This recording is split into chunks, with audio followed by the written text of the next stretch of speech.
Salut à tous la team OL, c'est même show pour OL Fan TV. Très très heureux de vous retrouver en ce dernier jour de l'année 2019, 31 décembre 2019. Vous vous apprêtez à réveillonner. Moi, j'ai toujours mon petit rhume. Point hypochondriaque, vous le savez, vous en avez l'habitude. Il y a le point météo aussi. À Lyon, il fait frais, il y a du brouillard. Je me trouve dans le parc de la Cerisay, à la Croix-Rousse, petit parc où la quiétude est là. On n'entend pas un bruit, si un petit peu les bruits des voitures, il y a des joggers. C'est une sorte de mini parc de la Tête d'Or à la Croix-Rousse, voilà. Donc il fait froid, mais bon, nous sommes en hiver, c'est normal, dernier jour de l'année les gones. Je vous souhaiterai demain tous mes vœux, j'espère que vous allez bien réveillonner, en tout cas vous allez manger, faire la fête, déboucher une petite bouteille de vin rouge, avec modération les gones. Ou alors, comme moi, vous allez boire de l'ice tea toute la soirée, vous allez vous coucher tôt. Bref, tout un programme. Petite vidéo, les gones, de OL Daily Mercato. Le Mercato bat son plein. Nous sommes en train de chercher de nombreuses pistes. Pour l'instant, on voit pas trop la couleur des joueurs arriver.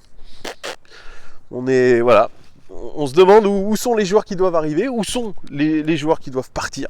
Pareil, pour l'instant ça bouge pas trop, il y a des rumeurs. RMC Sport, qui est très très bien informé, nous a annoncé hier que l'Olympique Lyonnais serait sur la piste de Gedson Fernandes. Ça vous dit peut-être quelque chose? Eh bien oui, c'est un joueur du Benfica Lisbonne qui a joué contre nous lors de la double confrontation. Et l'Olympique Lyonnais se serait mis sur les rangs de ce joueur de 20 ans, pur produit de l'académie de Benfica. D'ailleurs, il est arrivé à Benfica il n'y a pas si longtemps que ça. Il était à la base dans un tout petit club portugais de la banlieue de Lisbonne, je crois, et il a été acheté, je crois, 250 € et 25 ballons. Voilà, c'était le prix pour le récupérer dans le centre de formation du Benfica. Et là, il est sous contrat jusqu'en 2023. Benfica en veut 40 millions d'euros. C'est énorme. L'Olympique Lyonnais, lui, est prêt à mettre une option, enfin un prêt, plus une option d'achat. Mais franchement, 40 millions d'euros, c'est énorme. C'est un profil à la Renato Sanchez, un peu Gedson Fernandes. Renato Sanchez qui lui aussi est passé par le Benfica. C'est là où il s'est révélé. Et il s'est révélé d'une fort belle manière, puisque derrière, il a pu atterrir dans un club comme le Bayern Munich notamment. Et là, il est du côté de Lille, où il a joué récemment contre nous. On a perdu d'ailleurs à domicile contre Lille. Et Renato Sanchez avait été tout simplement extraordinaire. Profil très technique. Donc Gedson Fernandes. Alors il a fait des débuts fracassants quand même avec le Benfica en 2018.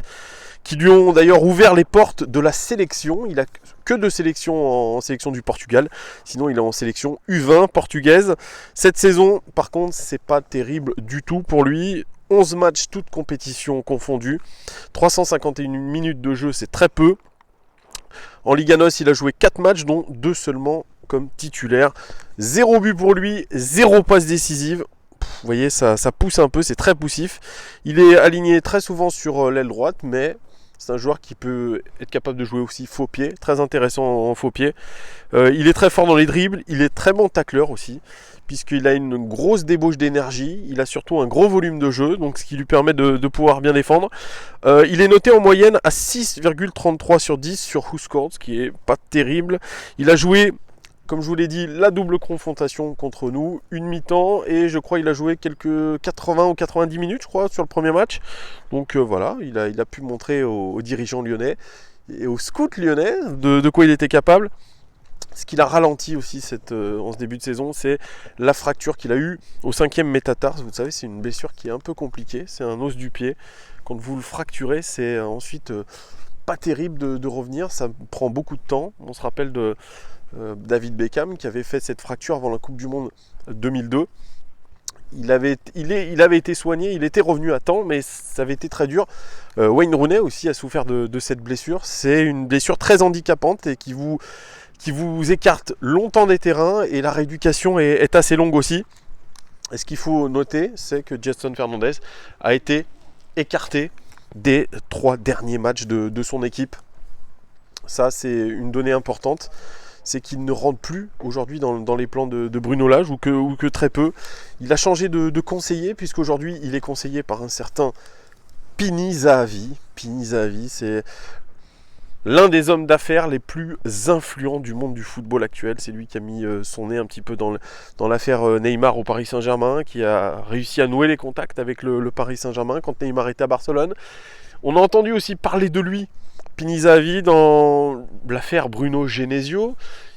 Il conseillerait Bruno Genesio, voilà, sur les différents clubs qui s'étaient intéressés à lui. C'est lui qui aurait permis son contrat en Chine. Vous voyez, donc, Pini Zahavi se met toujours sur des joueurs qui ont du potentiel. C'est un petit peu comme Mino Raiola. Voilà, ils sentent un petit peu le potentiel, l'argent à faire. Et aujourd'hui, Gelson Fernandes, eh bien, il fait partie de ces pépites du football portugais. Parce que oui, c'est un joueur qui, en pleine possession de ses moyens, bien capable de changer le cours d'un match, un dribbleur super fort, il sent bien le jeu, c'est un très bon organisateur. Alors comme je vous l'ai dit, il joue souvent sur les ailes, aile droite, aile gauche. Il a pu jouer aussi par le passé avant-centre, mais vraiment son poste de prédilection, c'est ailier de débordement. C'est quelqu'un qui va provoquer le déséquilibre. Et comme je vous l'ai dit, ce qui est aussi intéressant avec lui, c'est son volume de jeu. C'est un joueur qui court beaucoup, qui va aller récupérer des ballons, qui va relancer. Il a une très bonne relance. C'est quelqu'un aussi qui a été capable de marquer de très beaux buts avec Benfica, des belles frappes, parce qu'il a une belle frappe de balle quand même. C'est un joueur qui est très élégant à avoir joué. Il me rappelle un petit peu, pour pas vous le cacher, il me rappelle un petit peu Bertrand Traoré. Si je dois le comparer à un de nos joueurs lyonnais, alors il y en a certains qui me diront ouais, c'est un petit peu un Jeffrey Adelaide. Non, pas vraiment. Jeffrey Adelaide est déjà plus grand, lui il fait 1m82. Mais il me fait penser à Bertrand Traoré, un petit peu sur ses dribbles chaloupés, sur cette capacité à déséquilibrer l'adversaire, à souvent gagner ses 1 contre 1. Je vous parle de la période Bertrand Traoré quand il était au summum, hein, n'est-ce pas, à l'Ajax d'Amsterdam, ou alors au début de sa carrière chez nous. Mais voilà, Gelson Fernandes, sa grosse valeur ajoutée aussi, c'est qu'il a 20 ans. Et à 20 ans, vous avez encore une marge de progression qui est énorme. Mais aujourd'hui, un joueur de 20 ans qui a du potentiel, qui a été bien formé, parce que l'académie de Benfica, on peut dire ce qu'on veut, elle est très bonne. Elle est très bonne, l'académie. Elle est aussi bonne que notre académie, je pense. C'est pour ça qu'il a été bien formé, le joueur.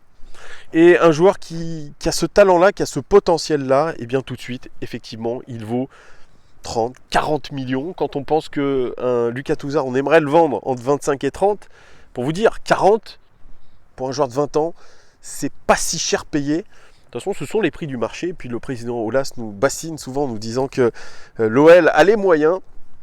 Et oui, l'OL est en bonne santé financière, donc on peut investir sur le marché des transferts. Mais ce qui serait intéressant, oui, c'est vrai, à court terme, ça serait d'avoir un prêt. Peut-être pas avec une option d'achat obligatoire, parce que ouais, quand vous avez une option d'achat obligatoire, ben, c'est écrit dedans, c'est obligatoire. À la fin de la saison, vous devez mettre les 40 millions. Mais imaginez qu'il explose complètement chez nous. C'est possible qu'il fasse une deuxième grosse partie de saison, qu'on veuille l'acheter. 40 millions, ça serait finalement pas cher payé. Mais l'OL n'est pas seul sur le coup, les gars. Il y a plusieurs clubs, dont l'Inter Milan et Manchester United, qui apparemment auraient une longueur d'avance sur nous. Mais Manchester, c'est un peu aussi la panade dans cette année, moins que Arsenal. D'ailleurs, Arsenal, c'est l'Olympique Lyonnais anglais. Ou l'OL, c'est l'Arsenal français. Vraiment complètement en décomposition, cette équipe d'Arsenal qui fait vraiment beaucoup penser à l'OL. Bref, c'est pas le sujet. Mais voilà, Manchester United qui fait une saison un peu compliquée et qui pourrait peut-être faire du bien, cette équipe. Mais voilà, ce qui me fait un petit peu tiquer, c'est qu'il soit actuellement en situation d'échec. Voilà, et qu'au final, on se base sur un joueur qui a fait une saison à peu près complète, des débuts fracassants, voilà, comme on peut le dire. Il a montré une bribe de son talent, mais il n'a pas confirmé. C'est ça un peu qui me fait tiquer. C'est aujourd'hui, est-ce qu'on cherche des joueurs, des jeunes joueurs qui sont à relancer, voilà. Est-ce qu'on reste encore sur cette politique de choisir des joueurs jeunes parce qu'ils sont bons, avec du potentiel, avec du talent, et ensuite penser tout de suite trading en se disant bah, peut-être dans 3 ans, on le revendra le triple. Voilà, c'est toujours cette... L'OL a toujours cette vision un petit peu de long terme sur le trading, etc. Moi, je crois que c'est pas ça qu'il nous faut en ce moment. C'est pas ça qu'il nous faut. C'est pas des jeunes joueurs. Des jeunes joueurs, on en a. Des jeunes joueurs, on en a à l'académie. Des jeunes joueurs qui attendent de confirmer leur potentiel. On peut penser à Ryan Cherki. Même si Ryan Cherki, il est un peu jeune et je pense qu'aujourd'hui, on le préserve un petit peu. On le préserve et on a raison de ne pas le faire jouer tout le temps. Ryan Cherki, il a besoin aujourd'hui de se maturer, aussi de parfaire un petit peu sa musculature qui n'est pas complète. On a raison de l'utiliser un petit peu comme ça et on ne peut pas compter directement sur lui. Il faut attendre un petit peu, mais voilà, on a du potentiel en tout cas dans notre académie. Donc Gelson Fernandez, sur le papier, je dis pourquoi pas, joueur dribbleur, talentueux. J'ai l'impression d'avoir déjà vu ce genre de profil. Voilà, et c'est souvent des ballons qui font pchit au bout d'un moment. Donc je ne sais pas vraiment que penser de cette piste. Moi je dirais dans un premier temps non. Voilà, c'est Gelson Fernandez. Moi c'est pas un joueur qui m'a impressionné sur la double confrontation contre le Benfica. J'aurais plutôt misé sur un Pizzi. Pizzi qui a 30 ans. Mais aujourd'hui Pizzi il a de la bouteille. Pizzi c'est un joueur qui est polyvalent. Pizzi c'est un créateur. Donc j'aurais plus basé mes espérances sur un Pizzi qu'un Gelson Fernandez qui est en situation d'échec actuellement. Donc non, je ne me place pas sur un joueur que, pour moi, qui à l'heure actuelle est surcoté. Voilà, ce n'est que mon avis, les gones. Voilà, vous dites-moi en commentaire ce que vous pensez de ce Gelson Fernandez. Est-ce que vous mettez ces 40 millions? Est-ce que vous prenez est-ce que vous essayez au moins d'avoir le prêt de ce joueur-là? Est-ce qu'il peut être une vraie valeur ajoutée pour l'OL en ce moment? Dites-moi tout en commentaire, les gones. Comme d'habitude, j'aime bien voir ce que vous dites un peu. Ce que je dis, c'est pas parole d'évangile, c'est voilà, c'est mon simple avis de supporter. Il ne me reste plus qu'à vous souhaiter une très bonne journée, un très bon réveillon. Très bon réveillon, les gones. J'espère que vous allez kiffer, vraiment, mais faites attention, modération. Ceux qui prennent le volant, pas d'alcool, compte sur vous aussi, ça c'est important. C'est pas des paroles en l'air, ça. Il faut vraiment le faire. Pas d'alcool, les gones. Hein. Faites pas les cons. Hein. Puis on espère que cette année 2020 soit magnifique pour nous. Ouais, on espère. On croise les doigts. Bref, j'aurai le temps de vous souhaiter mes vœux demain, en tout cas. Je vais peut-être vous faire une deuxième vidéo, là, parce qu'il y a une deuxième rumeur sur un joueur portugais. Waouh, on est en train de cibler la Liga NOS, les gones. Voilà, allez, à très très vite, les gones. Ciao, ciao, ciao, ciao, ciao.